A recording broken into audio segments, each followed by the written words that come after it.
Welcome back to the class of mathematics. I am Asifa Jamil. Last class हम लोग class 9th का NCERT start किए थे और टारगेट रखे हम लोग कि 4 मंथ में कंप्लीट हो जाएगा। अक्टूबर नवंबर दिसंबर जनवरी में खत्म हो जाएगा और फेब में हम लोग रिवीजन रखेंगे, क्लियर। और मार्च में हम लोग 10 में इंटर कर जाएंगे, सॉरी मार्च के लास्ट में या अप्रैल फर्स्ट वीक में या फिर मार्च में ये हम लोग 10 में इंटर कर जाएंगे, क्लियर। तो हम लोग एक्सरसाइज पॉइनोमियल से स्टार्ट किए थे क्लास 9th का, और ये पॉइनोमियल्स 10 में भी पढ़ना है, 9 में भी पढ़ना है, 10 में भी पढ़ना है। 10 में थोड़ा डिटेल पढ़ेंगे, 9 में थोड़ा सा वैल्यू पुट कर करके पढ़ते हैं, क्लियर। एक्सरसाइज बता दिए पॉइनोमियल्स किसको बोलते हैं, किसको पॉइनोमियल्स नहीं बोलेंगे। और एक्सरसाइज 2.1 हम दिए थे, आई होप कि तुम लोग से कंप्लीट हो गया होगा, क्लियर। तो आज हम लोग स्टार्ट करने जा रहे हैं एक्सरसाइज 2.2। एक्सरसाइज 2.2 में हम लोग पढ़ेंगे, यानी इससे डायरेक्टली चैप्टर पर आते हैं, चैप्टर से हम लोग क्वेश्चन सॉल्व करेंगे, ठीक है। क्योंकि अगर समझाएंगे तो समझाने में वो एग्जांपल लेकर के ही समझाना पड़ेगा, और एग्जांपल लेकर अगर हम समझाते हैं ना तो वीडियो थोड़ा सा ज्यादा टाइम ले लेता है, समझ। तो टाइम कम हो तो हम क्वेश्चन उठा करके ही समझा देते हैं, ठीक है। एक्सरसाइज 2.2 हम स्टार्ट करते जा रहे हैं। एक्सरसाइज एनसीईआरटी एक्सरसाइज 2.2, ये है एनसीईआरटी चल रहा है। तो क्वेश्चन नंबर फर्स्ट में क्या बोल रहा है, find the value of the polynomials. क्या होगा पॉलिनोमियल्स का वैल्यू अगर x इज इक्वल टू 0। देखो अगर x का वैल्यू अगर 0 पुट करेंगे तो पॉलिनोमियल्स का वैल्यू क्या होगा, दैट इज मालूम कि पॉलिनोमियल्स को हम बोल सकते हैं फर्स्ट का, पहला हम फर्स्ट ले रहे हैं तो पॉलिनोमियल्स को तुम px fx gx जो बोल रहे हैं बोल लो। तो पॉलिनोमियल्स को मेंशन कर रहे हैं px तुम्हारा दिया हुआ है 5x - 4x³ + 3, ठीक है। और फाइंड द वैल्यू, किस पर वैल्यू फाइंड करना है, पहला x फर्स्ट का फर्स्ट में है, फर्स्ट ये सॉरी ये फर्स्ट ही क्वेश्चन है, फर्स्ट का फर्स्ट में x इज इक्वल टू 0 रख करके चेक करो, दूसरा x इज इक्वल टू -1 रख करके चेक करो, और तीसरा है तुम्हारा x इज इक्वल टू 2 रख करके चेक करो। तो हम 2 लेकर के चेक कर लेते हैं, यानी x का वैल्यू अगर 0 पुट करेंगे तो पॉलिनोमियल्स क्या फाइंड आउट होगा ये निकालना है। x का वैल्यू -1 रख करके पुट करेंगे, x का वैल्यू 2 रख करके पुट करेंगे, यानी x की जगह पर -1 रखेंगे, x की जगह पर 2 रखेंगे, x की जगह पर 0 रखेंगे। तो पहला x की जगह पे तुम्हारा पॉलिनोमियल दिया होगा px is equal to 5x - 4x³ + 3। x की जगह पर क्या रखना है 0 रख ली, तो 5 × 0 - 4 × 0 का क्यूब + 3, ये तुम्हारा क्या हो जाएगा 0, और ये तुम्हारा क्या हो गया -0 और +3। तो बताओ ना कि p 0 पर वैल्यू क्या निकल कर के आया है, क्या निकल के आया 3 निकल कर के आया, फाइंड आउट करो, ठीक है। अब तुम सेम यहाँ पर -1 रख करके चेक कर लो, p -1 रख ली, क्या हो जाएगा 5 × -1 और -4 × -1 का क्यूब और +3, ये क्या हो जाएगा -5, और ये माइनस में रहेगा क्योंकि ऑड नंबर में तो -8 रहता है, ये माइनस और ये माइनस क्या हो जाएगा +4 × 1 = 4 और +3, तो -3 + 7 दैट इज 2। तो p -1 का वैल्यू क्या आ जाएगा 2, clear. Same x equal to 2 रख करके चेक कर लो, ये क्वेश्चन नंबर फर्स्ट था। क्वेश्चन नंबर सेकंड में क्या बोल रहा है, find p0 p1 and p2 for each of the following polynomial. Same एक बार p का वैल्यू p x की जगह पर 0 रखना है, फिर 1 रखना है, फिर 2 रखना है, ठीक है। और देख लेते हैं क्वेश्चन नंबर सेकंड।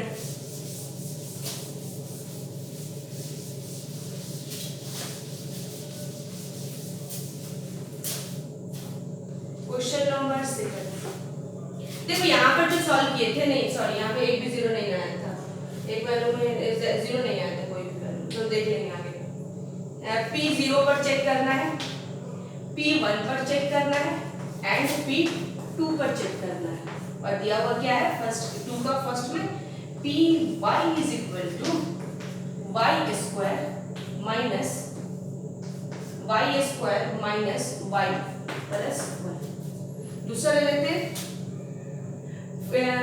4 ले लेते हैं, सेकंड का 4 ले लेते हैं, px is equal to x -1 और x + 1, ठीक है। तो एक बार ये y है तो यहाँ पर क्या y की जगह पे क्या पुट करना है 0, फिर y की जगह पे क्या पुट करना 1, फिर y की जगह पे क्या पुट करना 2।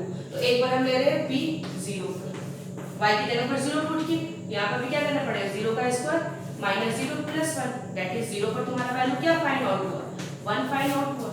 फिर क्या ले ले, 1 ले लिया y की जगह पर, 1 ली तो क्या हो जाएगा 1 का स्क्वायर माइनस 1 प्लस 1। तो p1 पर वैल्यू क्या निकलेगा, ये तुम्हारा 1 minus 1 cancel out, that is 1। 0 पर 1, 1 पर भी 1। हाँ 2 लेकर चेक कर दे, y की जगह पर 2 रखो तो क्या हो जाएगा 2 का स्क्वायर माइनस 2 प्लस 1। तो ये क्या होगा 4 minus 2 plus 1 that is 5 minus 3, और ये क्या हो जाएगा 2। तो p2 पर वैल्यू क्या निकल के आया, क्लियर, समझ आ गया, समझ आ गया क्वेश्चन क्या कैसे सॉल्व करना है। अब यहाँ पर देखो एक उसी का क्वेश्चन लेना है x के, अब यहाँ पर x है तो x का वैल्यू 0 पुट करो, तो क्या पुट करें बोलो, 0 पुट करते, ये क्या हो जाएगा 0 माइनस 1 और 0 प्लस 1, बोलो minus 1 into plus 1 that is minus 1। तो p 0 पर वैल्यू क्या निकल करके फाइंड आउट हुआ, माइनस 1 फाइंड आउट हुआ। सेकंड ले लेते हैं, सॉरी p x की जगह पर 1 पुट कर लेते हैं, क्या हो जाएगा 2 माइनस, यहाँ पुट कर रहे हैं 2 माइनस 1 और 2 प्लस 1, ये क्या हो जाएगा 1 इंटू 2 अंदर 2 1 इंटू 3, तो क्या हो जाएगा 3। तो p1 पर वैल्यू क्या निकल कर के आया, फाइंड आउट हुआ 3। सेम यहाँ पर 2 वैल्यू फाइंड आउट कर लो, क्लियर। ये क्वेश्चन नंबर सेकंड था।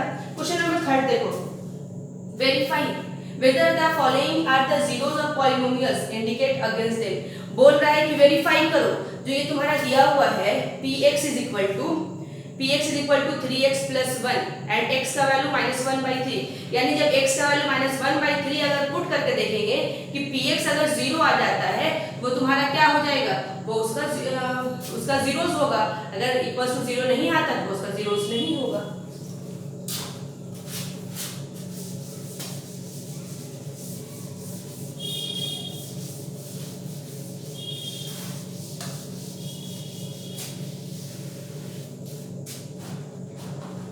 क्वेश्चन नंबर थर्ड का फर्स्ट ले लें, थर्ड का फर्स्ट ले लें, ये तुम्हारा px दिया हुआ है तुम्हारा 3x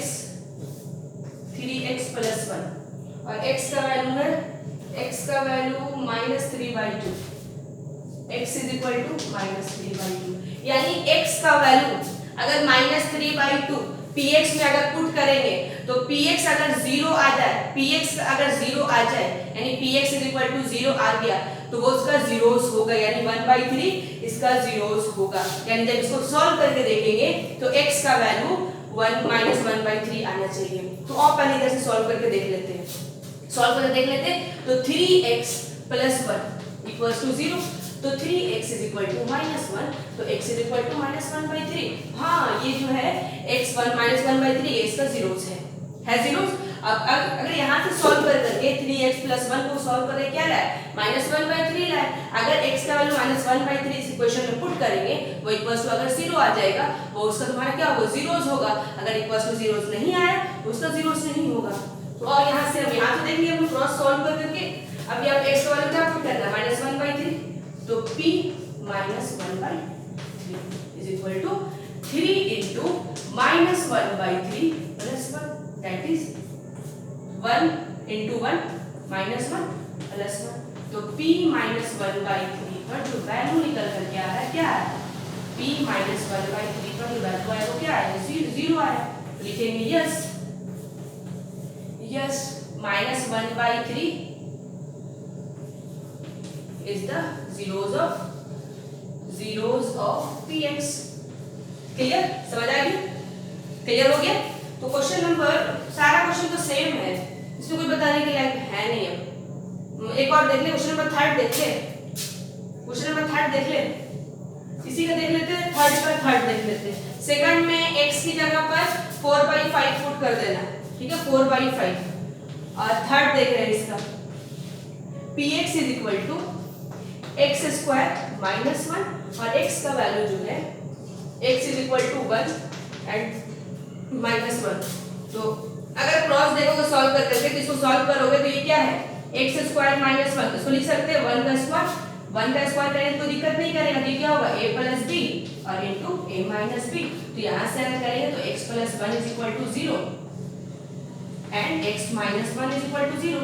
कर सकते हैं इसको solve, x minus 1 is equal to 0, तो यहाँ से से x का वैल्यू क्या निकल के आया -1 और यहाँ से x का वैल्यू +1। तो देखो ना ये +1 -1 यहाँ पर भी है तो यानी ये इसका 0 से पुट करके देख लेते हैं इक्वल्स टू 0 आ जाएगा। एक बार x की जगह पर क्या ले 1 लेते हैं, क्या हो जाएगा 1 का स्क्वायर -1 दैट इज 0। एक बार क्या ले -1 ले तो -1 का स्क्वायर -1, ये इवन नंबर है तो माइनस क्या हो जाएगा प्लस बन जाएगा। ये क्या हो गया तुम्हारा 0, तो लिखना yes -1 and +1 is are the zeros of px। Clear? अब सारा बन जाना चाहिए। और बताते हैं 2 क्वेश्चन नंबर 7 देख लो, इसी का क्वेश्चन नंबर 7 देख लो जल्दी से, थर्ड का ही 7 देख लो।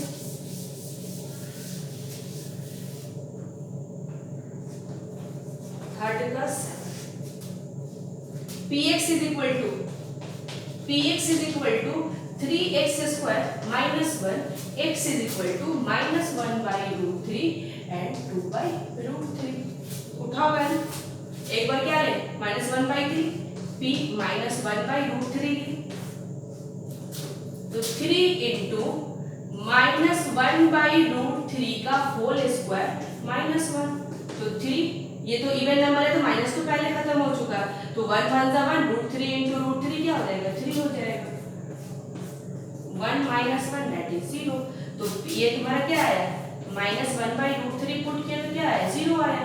एक बार p +1 by √3 पुट करो, सॉरी 2 by √3 है, 2 by √3 पुट करो तो यहाँ पर 3 into 2 by √3 का होल स्क्वायर, स्क्वायर तो स्क्वायर देंगे -1 तो ये क्या हो जाएगा 3 into 4 by 3 और -1, 3 3 कैंसिल, 4 1 जा 4, 4 -1 दैट इज 3। तो लिख देना इसमें, क्या लिख देना -1 by √3 is the zeros of px but 2 by √3 is not the zeros of px। ठीक है, यानी -1 by √3 is the zeros of px but 2 by √3 is not the zeros of px। Clear? एक जीरोस है एक जीरोस नहीं है। अब question number 4 में देखो, question number 4 find the zeros. अगर जीरोस फाइंड करने बोल रहा है तो हम बताएं, यहाँ पे ध्यान से देखना कि अगर 1 and -1 इस इक्वेशन का जीरोस है तो px का वैल्यू क्या निकल करके आ गया, यानी 1 रखे तो ये px क्या निकल के आया 0 निकल करके आ गया। अगर -1 रखे तो px क्या निकल के आया 0 निकल करके आ गया। अब अगर हमको 0 निकालने बोल रहा है, क्या निकालने बोल रहा है, यानी x² -1 इसका जीरोस निकालो, तो हम सिंपल px = क्या पुट कर देंगे, px = 0 पुट कर देंगे। क्या पुट करेंगे, px = 0 पुट कर देंगे। तो अगर px = 0 पुट करेंगे तो px का वैल्यू तुम्हारा क्या है x² -1 = 0 पुट करेंगे तो x² क्या हो जाएगा 1 हो जाएगा। तो x ± 1 होगा ना, यानी एक x का वैल्यू क्या निकलेगा 1 और एक x का वैल्यू क्या निकलेगा -1। तो देखो ये अगर जीरोस निकालने बोलेगा तो px = 0, अगर 0 प्रूव करने बोलेगा तो px = 0 शो कर दो। क्लियर? तो क्वेश्चन नंबर 4 देख लेते हैं, 4 का फर्स्ट देख लेते हैं।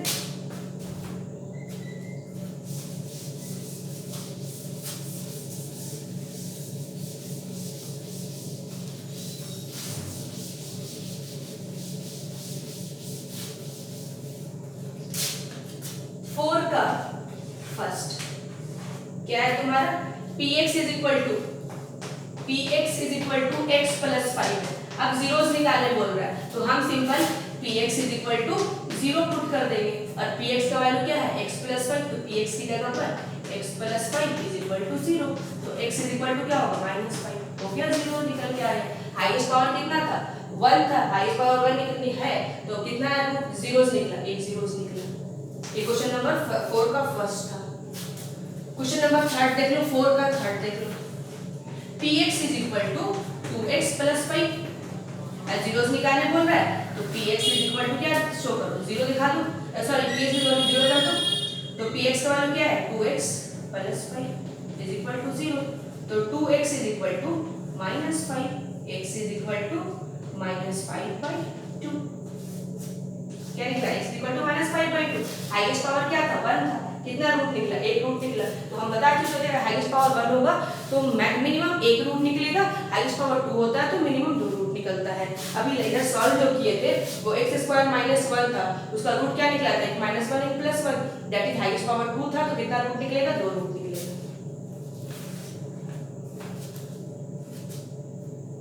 और तो कुछ बताने के लिए है। क्वेश्चन नंबर 5 देख लो। px is equal to 3x, तो px इज इक्वल टू क्या पुट करो 0, px की जगह पर क्या है 3x इज इक्वल टू 0, तो x इज इक्वल टू क्या होगा, ये 3 कहाँ जाएगा, डिवाइड में जाएगा 0/3, that is x is equal to 0, यानी 0 से क्या निकला 0 निकलेगा। ये था क्वेश्चन नंबर 5। हाईएस्ट पावर क्या है 1, कितना रूट निकला, एक रूट निकला। एक और देख लो क्वेश्चन नंबर 6 देख लो। 6 क्या बोल रहा है, px is equal to ax, a का वैल्यू 0 नहीं, क्यों नहीं बोला, ये चीज क्यों लिखा, ये क्यों लिखा कि a का वैल्यू 0 नहीं है, ये इसीलिए लिखा कि अगर a का वैल्यू 0 अगर हो जाता है तो ये पूरा नंबर 0 हो जाएगा, मैथमेटिकल वैल्यू अगर 0 हो जाएगा तो पूरे नंबर को 0 कर देगा, तो यानी a का वैल्यू 0 नहीं है, x का वैल्यू 0 आ सकता है। क्लियर, समझ में आया, इसीलिए लिखा a का वैल्यू 0 है, मैथमेटिकल वैल्यू 0 नहीं होना चाहिए, तो 0 से किसी भी वेरिएबल या कांस्टेंट को अगर मल्टीप्लाई किसी भी वेरिएबल को अगर मल्टीप्लाई करेंगे 0 से वो सारा नंबर क्या बन जाएगा 0, इसीलिए ये लिखा है कि a का वैल्यू 0 नहीं होना चाहिए। तो px is equal to 0, px का वैल्यू क्या है ax, ax is equal to 0, तो x इज इक्वल टू क्या होगा a/0, सॉरी 0/a। अब यहाँ से भी समझ लो 0/a, अगर a अगर 0 हो जाता है, किसी भी मैथमेटिकल वैल्यू के नीचे अगर 0 आ जाता है तो इस नॉट डिफाइंड होता है, क्या होता है ये नॉट डिफाइंड होता है, इसलिए लिख रहा है कि a का वैल्यू 0 नहीं होना चाहिए। दो रीजन बता दिए, अगर a का वैल्यू अगर 0 हो जाएगा तो किसी भी नंबर में हम लोग को न्यूमरेटर से मतलब नहीं, डिनोमिनेटर में जहां 0 आ गया पूरे नंबर को 0 कर देगा, ये तुम्हारा क्या हो जाएगा, किसी भी 0/2 क्या होगा, ये तो 0 होगा, ये number x is equal to 0। Clear, एक और देख लो question number last, question number 7, px is equal to cx plus d, c का वैल्यू 0 नहीं होना चाहिए, c का वैल्यू 0 नहीं होना चाहिए, c and d are real number, c और d क्या है रियल नंबर है, दैट इज मैथमेटिकल वैल्यू है 2 है 3 है 4 है 3 है, तो यहाँ से हम क्या बोल सकते हैं px इज इक्वल टू 0, तो cx plus d equals to 0, तो cx is equal to minus d, तो x is equal to minus d/c, क्या हो गया माइनस d/c, तो c का वैल्यू क्यों लिखा था 0 नहीं, क्योंकि डिनोमिनेटर में क्या आ रहा था c आ रहा था, और c का वैल्यू अगर 0 हो जाएगा तो ये नॉट डिफाइन हो जाएगा, तो हाईएस्ट पावर कितना है 1 है, हाईएस्ट पावर 1 कितना है, रूट निकला, एक रूट निकला। एक्सरसाइज 2.2 कंप्लीट करो, हम मेरी तरफ से कंप्लीट हो गया, जो क्वेश्चन बचा हुआ है विद एग्जांपल कंप्लीट करो, जो नहीं बनता है कमेंट बॉक्स में कमेंट कर देना, नेक्स्ट क्लास में क्वेश्चन बता देंगे, लेकिन एक चीज ध्यान रखना कि रोज क्वेश्चन करो, ये एनसीईआरटी अगर 4 महीने में अगर नहीं करते तो फिर हम लोग कुछ नहीं कर पाएंगे, फिर पढ़ना बेकार है, तो 4 महीना हम लोग के लिए बचा, 4 महीने में हम रोज 20 मैक्सिमम 20 मिनट का ही लेक्चर डालेंगे और ये 20 मिनट में एक चैप्टर निकल जाएगा। क्लियर, तो रोज करो, क्लियर, और जितना ज्यादा हो सके शेयर करो, क्योंकि लॉकडाउन में कहीं पढ़ाई नहीं हो पा रहा है, स्कूल में भी पढ़ाई नहीं हो रहा है और टाइम अब नहीं बचा है, 4 महीने में कंप्लीट करना है, आज वो 9th हो या 10th हो। क्लियर, तो जितना ज्यादा शेयर कर सकते हो शेयर कर देना, लाइक करो नहीं करो ये कोई डिपेंड नहीं है, लेकिन ज्यादा से ज्यादा स्टूडेंट तक ये चला जाए। क्लियर, ठीक है, चलो फिर कल मिलेंगे, डेट इज मंडे में मिलेंगे, आज के लिए बस इतना, चलो।